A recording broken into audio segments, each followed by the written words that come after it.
இருதயத்தின் நிறைவினால் வாய் என்ன செய்யுமா? பேசுமா. உங்களுக்கு எளிமையான ஒரு உதாரணம் சொல்றேன். ஒரு பாத்திரத்துல தண்ணி பிடிக்கிறோம். எப்போ அது வெளியில சிந்தும்?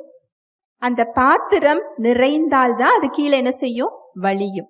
இததான் இங்க ஆண்டவராகிய இயேசு கிறிஸ்து சொல்கிறார். உங்கள் இருதயம் நிறையும் பொழுது, எதனால நீங்க அதை நிரப்புறீங்களோ அதை வாய் என்ன செய்யுமா? பேசும்.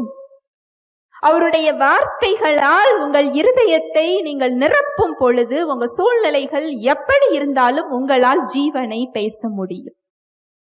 நீங்க நல்லா இருக்கும் போது இயேசுவின் தழும்புகளால் நான் சுகமானேன் சொல்றது விசுவாசம் இல்லை. அது யாருனாலும் என்ன செஞ்சிருவாங்க? சொல்லலாம்.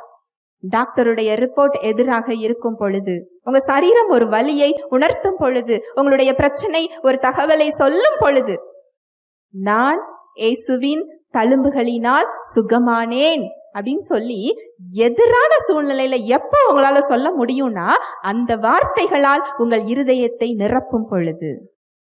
அந்த கிருபை நிறைந்த வார்த்தைகள் உங்கள் இருதயத்தை நீங்க நிரப்பி வச்சிருந்தீங்கன்னு சொன்னாதான் எதிர்மறையான சூழ்நிலையில இல்ல இந்த நோய் என்னுடையது இல்லை, இந்த நோய் என் சரீரத்தை மேற்கொள்ள முடியாது, இயேசுவின் தழும்புகளினால் நான் சுகமானேன். எப்ப வரும்? என் இருதயம் அந்த வார்த்தையினால் நிரம்பி வழியும் போது.